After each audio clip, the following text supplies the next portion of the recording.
नारायण नारायण नारायण नारायण। भगवान के भक्त को सर्वत्र भगवान की अनुभूति होती है। आप चाहो तो इसे दर्शन करना कह सकते हो, लेकिन अनुभूति शब्द थोड़ा इसलिए अच्छा है, इस संसार का वैविध्य दिखते हुए भी उसमें उसको प्रभु की महिमा के ही दर्शन होते हैं।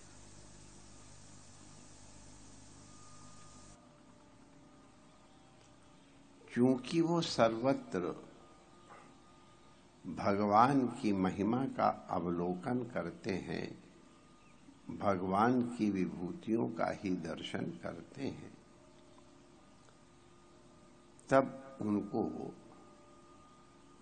भय नहीं रहता है।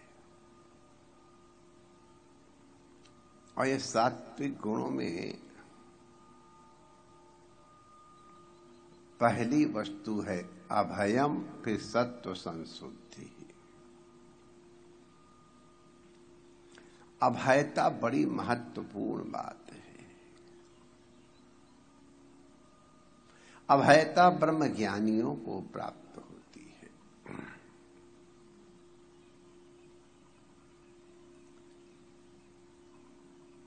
जनक को कहा जाता है महापुरुष के द्वारा, अभयम तुम प्राप्त। हे जनक, तुम अभयता को प्राप्त हो गए हो। भय किससे होता है? द्वितीयात् वै भयम भवति। जब कोई अपने से इतर दिखाई पड़ता है तो मनुष्य को भय होता है। अपने आप से या अपनों से मनुष्य को कोई भय नहीं होता है। भय का तात्पर्य है कि आप ईश्वर को भूले हुए हैं। आप लोगों ने प्रसिद्ध कथा सुनी होगी कि एक बार एक समुद्र में यात्री गण चल रहे थे। उस समय प्रायः समुद्र यात्रा ही हुआ करती थी, वायुयान अभी उतना प्रचलित नहीं हुए थे। तो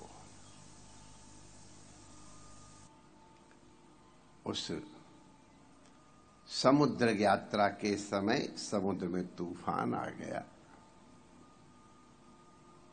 तूफान बड़ी भयंकर स्थिति होती है माई।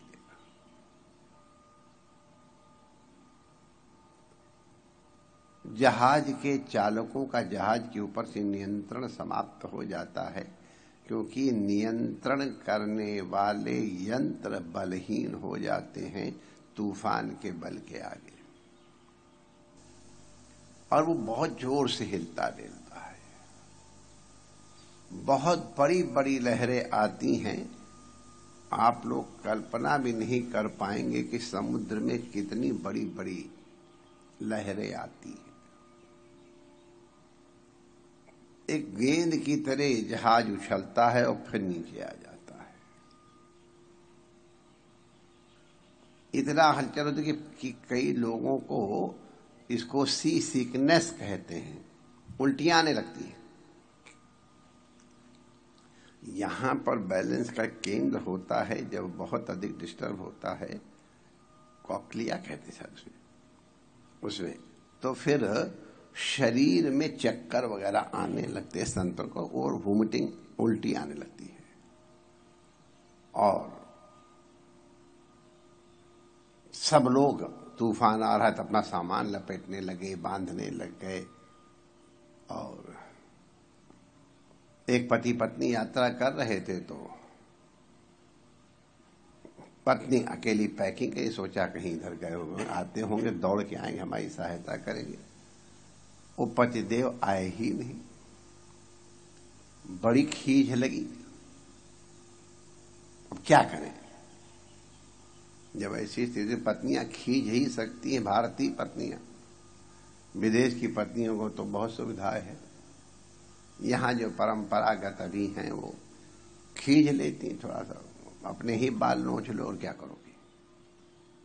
क्या किसी तरह से वो गुस्सा भरी हुई ऊपर ढूंढने की निकली तो देखा माई डियर ये तो छत के ऊपर, उसको डेक कहते हैं, डेक के ऊपर ठाठ से टहल रहे, ऐसे तमाशा जैसे देख रहे हो, कोई चिंता नहीं। अब ये देख करके पत्नी का भाई संतुलन तो बिगड़ेगा ही।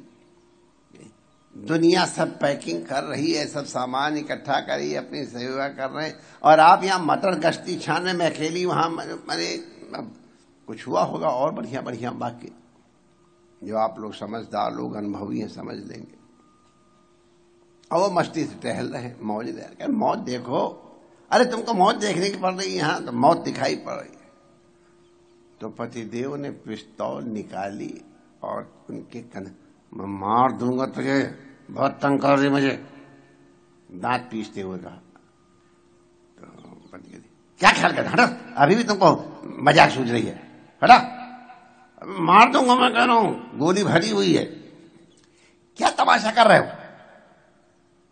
गोली मार देंगे, गोली चलेगी तुमसे। तो पतिदेव हंसने लग गए।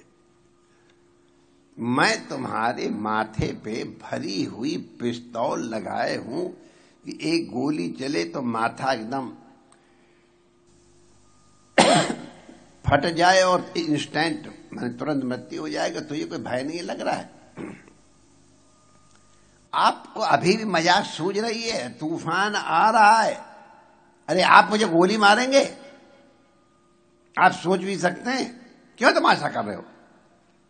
कहा तुमको तमाशा जैसे दिख रहा है, मैं तुम्हारे माथे पे भरी हुई गोली वाली पिस्तौल लगाए हूं, कह रहा हूं मैं मार दूंगा तुझे, तुम हमको डिस्टर्ब कर रही हो और तुमको आनंद आ रहा है, हंसी सूझ रही है मुझे कहने में,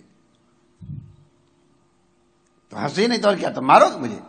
तो कहने इसी तरह से जैसे ये पिस्तौल भले गोली से भरी है लेकिन मेरे हाथ में है, मैं तुमसे प्रेम करता हूं, तुमको मेरे ऊपर विश्वास है, इसलिए तुमको भय नहीं लग रहा है। इसी तरह हमको अपने प्रियतम से प्यार है, उसके हाथ में ही तो सब तूफान है, वो हमसे प्रेम करता है, काहे को हमको डुबाएगा।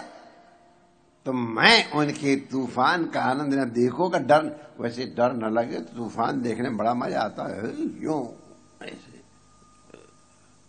बड़ी बढ़िया बढ़िया लहरें आती हैं और उछलता है, और जब लहर गिरती छुर ऐसे करके तो बड़ा मजा आता है देखने में, अगर खुद न फंसे हो तो कब मौज लो। तूफान मेरे प्रियतम के हाथ में है, इसलिए मैं मौज ले रहा हूं, क्या तमाशा कर रहा है, जैसे तू मेरे गोली चलाने को तमाशा समझ रही थी। तो तूफान भयंकर नहीं है, तूफान किसके हाथ में है, पिस्तौल किसके हाथ में है। इसी तरह की घटना, एक लड़का हवाई जहाज में चल रहा था, हवाई जहाज में कभी कभी जब अव्यवस्थाएं होती हैं तो बड़ी भयंकर स्थिति होती है। एक बार हम इसी तरह की तूफान में फंसे थे, तो हमको याद है कि जहाज कितना ऊपर, फिर झटके दिए जाए, यो ऊपर उड़ रहा है, यो हो रहा है। गनीमत में सच्ची का मुझे डर तो नहीं लगा था उस समय, बिल्कुल ठीक था, कैसे नहीं लगा वो मुझे मालूम नहीं, हमारे साथियों की दशा देखने लायक थी। तो एक लड़का वहीं कुछ खेल खेल रहा था, तो तेरे ये तूफान जहाज की हालत ऐसी डगमगा रही, किसी समय भी ये टूट के गिर सकता है और तू खेल रहा है। मुझे कोई डर नहीं है, मेरा पापा पायलट है और उसे मालूम है कि मैं अंदर बैठा हुआ हूं, उसके रहते हुए जहाज कभी भी क्रैश नहीं कर पाएगा, मुझे विश्वास है, इसलिए मैं मौज ले रहा हूं। वाह, इसी को कहते हैं ईशावास्यम इदम सर्वम। उपनिषद की जो घटना है कि सब जगह अपने प्रभु की महिमा का देखने वाला किससे भयभीत होगा? पिस्तौल से कि तूफान से कि एक्सीडेंट से? अरे उसको हर जगह मालूम है कि ये कंट्रोल तो उसके हाथ में है। वो हमसे अत्यंत प्रेम करने वाला है। इसीलिए प्रहलाद को कोई भय नहीं हुआ। बहुत बढ़िया बढ़िया वर्णन आता है और हमारे बड़े दिव्य कथा करने वाले उसको और बढ़िया ढंग से वर्णन करते हैं। प्रहलाद को वहां लिखा हुआ है भागवत में भाई कि उनके ऊपर सारे त्रिशूल, शूल, तलवार ये सब कुछ असर ही नहीं कर रहे हैं, क्योंकि उनके चतुर्दिक परमात्मा का एक कवच बना हुआ है। हमारे कई लोग नित्य कवच का पाठ करते हैं, भगवान के नाम से अपने एक एक अंग को स्पर्श करके और उसको कवच से आवृत करते हैं। तो भगवान का नाम, भगवान का आश्रय बहुत बड़ा कवच है। प्रहलाद निर्भीक हैं, इतने भयंकर भयंकर दंड दिए गए, लेकिन प्रहलाद को कोई भय नहीं हुआ। और सबसे बड़ी बात ये है, हिरण्यकशिपु को संदेह हो गया, ये शुनशेप की भांति जैसे वो अपने पिता से विरोधी हो गया, क्या मेरा विरोधी हो जाएगा? प्रहलाद के मन में अपने पिता के प्रति कभी द्वेष। हमारे छोटे छोटे बालक हैं, हमारे नचिकेता को अपने पिता ने कहा जाओ मैं तुझे मौत को देता हूं, और उसके मन में द्वेष नहीं हुआ। ये है भगवत भक्ति की पहचान। ये राग द्वेष से बचने का सबसे बड़ा उपाय है। तुलसीदास जी ने कितने अच्छे शब्दों में कह दिया, निज प्रभु महि देखहि जगत कासन करें विरोध। सब जगह तो भगवान की लीला ही दिखाई पड़े, विरोध करें तो किससे करें? भगवान अपना है, उससे विरोध कर नहीं सकते, दूसरा कोई है ही नहीं। द्वितीयाद्वय भयम भवति, है ही नहीं। तो ये केवल दृष्टि का परिवर्तन है। सृष्टि तो वैसी की वैसी ही होती है माय डियर। हम लोगों ने कई बार विचार किया है, सृष्टि को कोई परिवर्तित नहीं कर सकता है, वो तो यथावत चलेगी। हमको अपनी दृष्टि में परिवर्तन करना है, तो हमारे लिए समग्र संसार, समग्र आचार व्यवहार, दुख संताप, ये सब के सब निवृत्त हो जाएंगे। संतों की कृपा से ये दृष्टि प्राप्त हो, इस दृष्टि से उन्हें वंदन। हमारे आदरणीय आचार्य जी सहित समस्त ऋषि कुमार और विप्रों को वंदन। तथा प्रहलाद के स्मरण पूर्वक हम लोग होलिका के उत्सव की भी तैयारी करेंगे, क्योंकि होली भी प्रेम का त्योहार है। प्रेम तभी हो सकता है जब अपनापन है, जब परायापन हटे तो अपने आप ही लालो लाल करतीनी चदरिया भगवान के चरणों में सबके लिए, अपने लिए, और आप भी हमारे ही हैं, इसलिए आपके लिए भी प्रभु चरणों में प्रार्थना करते हैं। जय श्री कृष्ण।